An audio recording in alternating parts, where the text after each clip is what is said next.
we are, all ready to take you down for another visit with Lum and Abner. Brought to you by the makers of Horlicks, the original malted milk. And now, just a brief reminder. This is the time of year when colds are exceptionally prevalent. And I want to be sure that you all know what a valuable aid Horlicks malted milk can be for warding them off. Rich in vitamins and bodybuilding elements, it helps to build up your resistance, increases vitality in a way that lessens risk of infection considerably. That's why no family can afford to overlook it as a valuable addition to the everyday menu. For instance, it's fine as a welcome change for breakfast, as a drink between meals, for the youngsters, or as a snack to have just before going to bed. You'll find scores of other ways to use it. So I suggest that you get a package of Horlicks from your druggist and always keep it handy in the pantry. You won't have so much to fear from spring colds then. And now, let's see what's happening down in the little town of Mount Ida, where the Lum and Abner circus is now showing. Well, Lum and Abner are still unable to solve the mysterious disappearance of the receipts from their circus. For 2 days straight now, the money has been stolen out of the safe in the wagon that they use as an office. Suspicion has been placed on almost everyone connected with the show, but as yet no definite clue has been found. Yesterday, Lum decided to hide the receipts for the day in the trunk instead of the safe, and he and Abner planned to take turnabout sitting up to watch it during the night. As we look in on the circus grounds today, we find Lum in the office, apparently very excited about something. Abner is just entering the wagon. Listen. What is it, Lum? What's the matter? What's the matter? We've been robbed again, Abner. We've been robbed. Huh? I just now opened the trunk to get that money out to take it to the bank, and it's gone. You mean that we taken in yesterday? Yes, sir. That money I put in the trunk last night's gone. Well, I'll swan to goodness. Well, whoever got it must have broke in here while we was over at Greenwood this morning. Well, the wagon and the trunk both were locked up while we was over there, Lum. Yeah, but whoever got it must have had a key to the trunk, for the lock ain't broke or nothing. Looky there. Well, The trunk was locked and everything, but the money's gone. well, they must have had a key to the wagon, too, then, Lum, for it was locked up while we was gone. Granny, that's right. Nobody ain't stole your keys from you, have they? I know. If I hadn't had the keys, I couldn't have got back in here. No. My dog, this is getting to be serious, ain't it? Getting to be. It was already serious. I don't know what this is. Granny, something's got to be did about it. Well, what can we do? Well, I'm going to find out who's been taking that money if I have to burn the woods and sift the ashes. That's over $800 that's been stole from us this week. Yeah, every dime we've took in. What's worrying me now is how we're going to pay the performers and buy feed for the animals. Well, maybe we can take in enough between now and the end of the week to take care of that, Lum. Well, it don't do us no good to take it in. Somebody steals it as fast as we get it. Yeah. I'm going to get the police out here. That's what I'm going to do. Well, the only trouble, old Lum, if you get the police out here, everybody will know it, and then whoever's been stealing it will be hard to catch in, sure enough. Yeah, that's right. Grannies, we'll just set a trap for 'em ourselves, Abner. Set a trap for 'em. Yes, sir. We'll just put the money in the safe again tonight for bait and catch 'em ourselves. And then set the traps around in front of the safe, huh? Yeah. No. Set traps in front of the safe. Well, that's the best place to put 'em. If they'll open the safe, why, they got to get around there in front of it, Lum. Well, we ain't going to set no traps for 'em, Abner. You just said we was. I ain't talking about steel traps, though. I'll tell you the kind of a trap we could set, Lum. The line trainer was telling me the other night how they catch them lines there in Africa. Well, there ain't no line breaking in here and taking that money. I can tell you that right now. Well, no, but you could catch a human the same way. All you got to do, Lum, is you just dig a great big hole in the ground right out there in front of the wagon, and then cover it all over with brush and hay and stuff. And then when they step on it, why, they fall down in the hole and they can't get out. Oh, for goodness sake. That ain't the kind of trap I'm talking about, Abner. Well, he said that's the best kind. You got to put some fresh meat out in the middle of it, though, so when they start after the meat, why, they'll fall through the chivering over the hole, you know. Well, what would a robber want with fresh meat? Well, I don't know, but he said that's what they use there in Africa. Well, that's because they're trying to catch wild animals. Whoever it is we're trying to catch is after money. Yeah, that's right. Well, we can just put the money out there then, use that for bait. Well, we ain't going to dig no hole in the ground now. You just well get that idea out of your head right now. What I mean by setting a trap, we can put the money in the safe and then set up and watch. See who comes to get it. Well, they ain't going to come in there, me and you sitting there in a wagon. You know that. Well, we'll hide, get outside there in the dark somewhere. Yeah, but how you going to catch them if you ain't got no trap there? Well, if we see somebody trying to open the safe, we can run in here and throw a gun on them and march them right down and turn them over to the police. Yeah, but what if he gets away, though, before we can get there and get him, and then he's got all our money? Well, you need to worry none about that. He's too fat to run very fast anyway. Who's too fast? Huh? Oh, well, I don't mind to tell you, Abner, I believe Squire Skimp the one that's getting that money.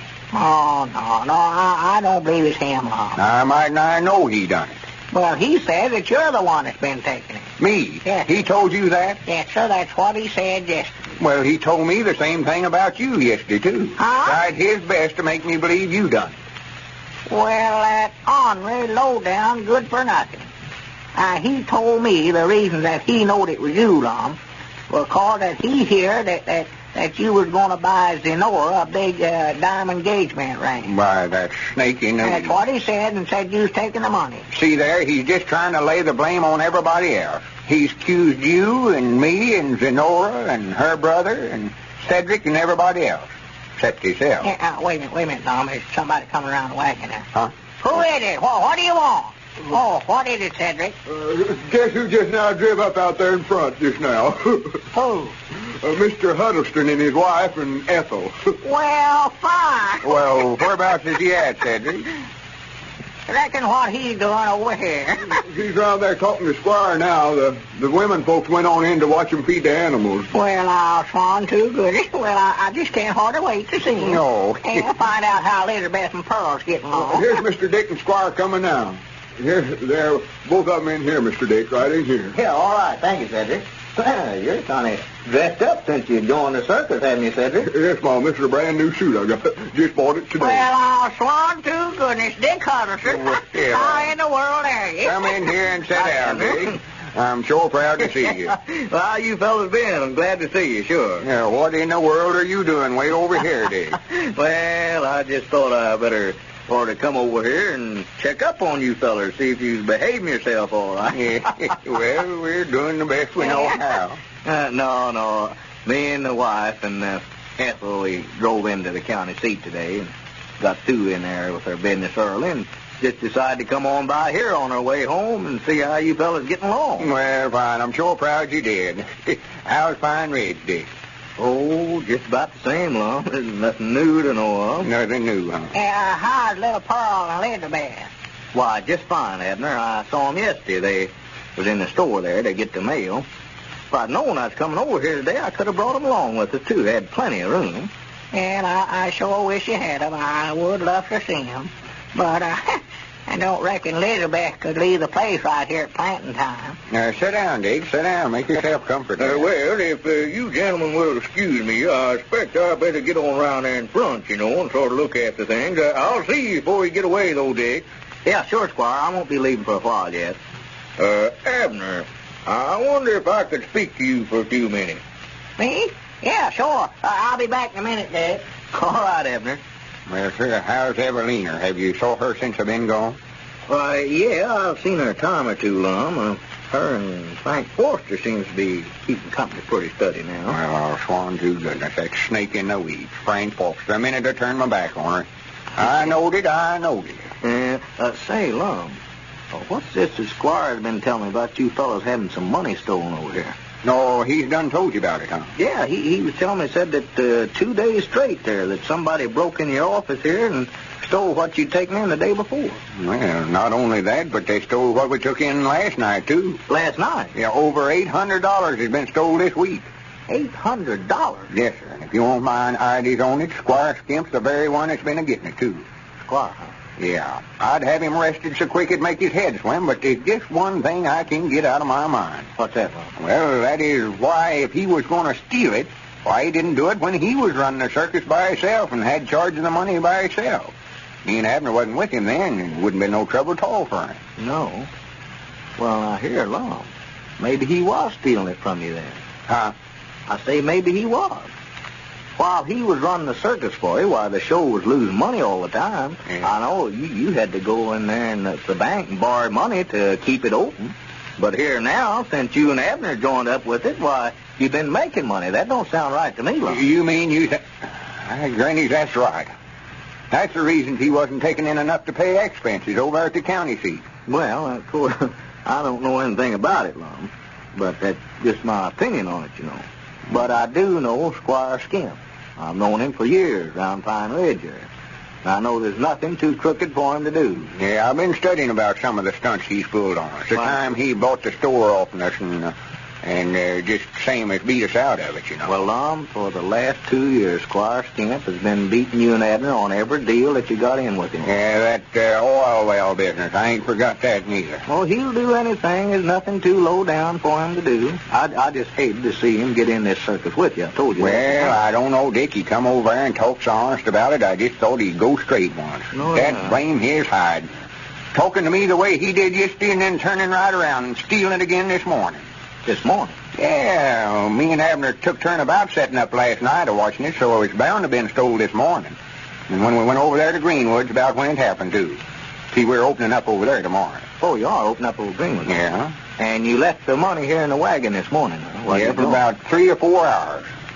Locked right here in this wagon, too. Well, has Squire got a key to the wagon, Lum? Why, sure he has. He's the only one that's got a key besides me and Abner. Well, Lum, you and Abner had no business, both of you, leaving that money here that way in that Well, wagon. I know it, but Squire come in here this morning in a big hurry and wanted me and Abner to get in the car with him and run over to Greenwood and put up some window cards. Wait a minute. Hi, Granny, hold on here. That money was stole while we was over there this morning, and Squire went with us. So Lum and Abner and Squire were all three out of town when the money was stolen. The next time you're in your neighborhood drugstore, look for the name Horlick on the malted milk dispenser at the fountain. If you see it, you can be sure that the store has a high standard of quality. You can be sure that that druggist stands for quality and believes in giving his customers the best. For when he serves Horlicks at the fountain, you know that he is spending a few cents more to give you the purest of ingredients, to give you all the richness, the flavor, the good nourishment of Horlicks, which he knows to be so much superior to any imitations. Now, this matter of quality in your drugstore is mighty important to your health and to the health of your family. So be sure and watch for the Horlick name at the fountain. If your druggist doesn't serve it, ask him to get Horlicks, the original malted milk. This is Carlton Brickert, speaking for Lum and Abner and the Horlicks, who now bid you all good night and good health.